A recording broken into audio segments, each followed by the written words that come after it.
one of the most common parts of product interviews today are take-home projects. In this video, I'm going to show you an example and a structure you can use to tackle take-home projects so you're not spending weeks because you probably have a full-time job and you don't have time for homework. So let's get into it. So part number one is understanding the business. How are you supposed to propose solutions or a strategy if you don't understand the business? And this is a piece that most people skip over or miss, but it's really critical. So understanding the business means understanding what is the mission of the company. And a lot of the times the mission will be pretty generic, but you'll want to highlight the key themes that it stands for so that you can connect your strategy to later. So here's an example of Square's mission, which we're going to use as an example for the rest of this video. Next, you'll want to understand the goals of the company. So these might be 3 to 5 metrics. What is the North Star metric? Of course, in all of these goals, revenue is going to lie somewhere. A business has to make money, but there might be other goals like the number of subscribers, the watch time, if it's something like YouTube. With Square, it's probably something like the number of businesses signed up and the total subscription revenue. Then you'll want to look to understand who are the users of this company's products. It's usually a multi-sided ecosystem, and hence you want to cover who are the different players. And lastly, you'll want to understand the business model. How does the business make dollars, money, and how does the goal ladder up to the way it makes money? So the easiest way to get these things, if the company is public, is to search their earnings report. So here's an example of some of the information from Square's latest earnings report. Again, this part is very important because it helps you understand the business and serves as the foundation so you can build your product recommendations off of. The second part is to deal with data. And this section is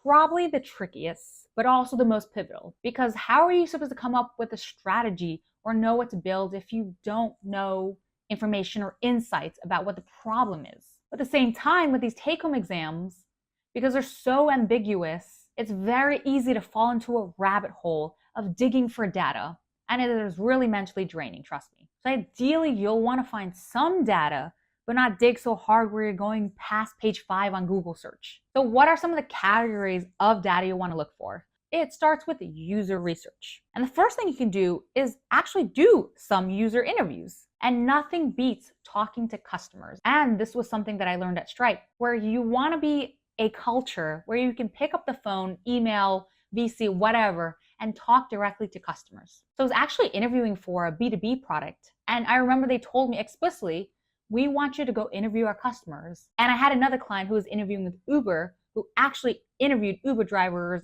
and Uber riders. So this could be a great way to get some interesting insights that the company might not have even realized. Another way to get some user research is to look at app reviews. So on the Google Play Store or the Apple Store, you'll find people writing reviews about the product experience. Again, they're not the highest of quality, but you might be able to pick out some themes that you see reoccurring. And the last place to get some user interviews could be directly from forums. So people are talking about the good and the bad of products on things like Reddit or even YouTube videos where people are reviewing products. The next category of data you want to get is market research. So this is broken down into things like getting stats and looking at sources like Statista or Pew Research, or sometimes when you just Google stats for, say, the restaurant industry, things come up. You can also get industry reports. So you would Google stats for X industry. Sometimes you have companies that are providing that space, providing these industry reports because they have customers who want to learn more. Or you have VCs sharing these industry reports, or consulting companies like McKinsey, Boston Consulting Group, Bain & Company, etc. So those are usually the more reliable sources that you want to look at. And then if you can look at some raw data. And here you might be able to find some of that data in the public earnings report directly. So for example, Google shares a lot of information on the number of, let's say, average revenue per subscriber. So now that you have all this data, what are you going to want to do with it? And this is the fun part, which is you'll want to look for themes that keep coming up over and over again. Let's say 3 to 5 themes. Here in your presentation, you either want to screenshot it or take direct quotes to show that it's coming from the mouth of users. And then from these themes, you'll then want to prioritize. And as with prioritizing, you always lead with a criteria. And here are some parts of the criteria might be checking which of these themes are actually gaps in the company. Because you might prioritize something, but then not realize the company is actually working heavily into the space. Another criteria is, what is the impact on investing in this theme on the key goals? Sure, a lot of people could complain about a product on a certain domain, but if the company doesn't care about that space and it is not a way for the company to make money, it's not going to matter. And another criteria might be, is this going to serve as a competitive advantage for the company?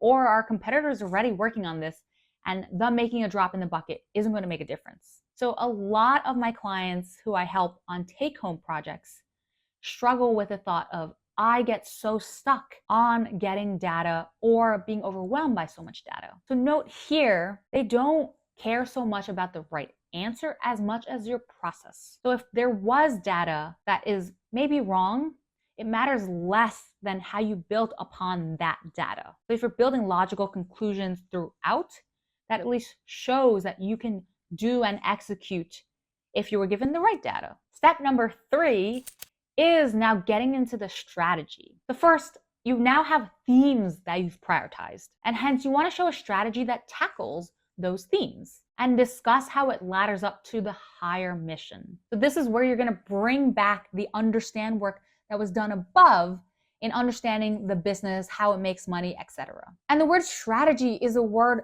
thrown around all the time. People don't really know what it means. Plain and simple, it means a plan of attack, a plan on how to win. And once you have, let's say, your 3-pronged strategy, you'll want to come up with some solutions to tackle each part of that strategy. So maybe think of 2 to 3 ideas per strategy. You'll want a mix of practical solutions and moonshot ideas to show the company that you can think practically, but also think more innovatively. Especially in companies like Google, they really look for moonshot ideas versus companies like Facebook. They look to solve the practical people problem, is what we called it. Then you'll want to do some prioritization off of those solutions and do an ROI analysis. An ROI, return on investment, is basically looking at what is the effort you would need to put in to execute on this, and what is the benefit on some key goals that you would get. And you'd be choosing the solutions that have the largest return on investment and prioritizing those first. Now you have some ideas and prioritized solutions, you'll want to come up with some wireframes. And these are rough sketches on the user flow, on the user experience to show that you know how to design a product. You'll then want to turn the strategy into a roadmap. And this is a month-by-month execution plan to show in sequence what are you deciding to work on first and how are you prioritizing it. The company wants to know not only can you come up with a strategy, but you know how to get things done, which ladders into execution. So in the execution section, you'll want to talk about success metrics. How do you know whether your plan is winning or not? And I'm going to link a video above which talks about how to come up with success metrics. You'll also want to propose experiments, basic A/B tests on hypotheses you might have on how the product should be rolled out or designed. And you'll also want to talk about the go-to-market strategy, which is, now let's say you have the product, how do you get it into people's awareness and consciousness? How do you get people to actually purchase the product? What is the brand that people associate the product with? And this is such a key component on launching a successful product. So if you're not sure how to tackle this, so you'll want to watch this video on me talking about go-to-market strategies. And I will see you guys in the next video.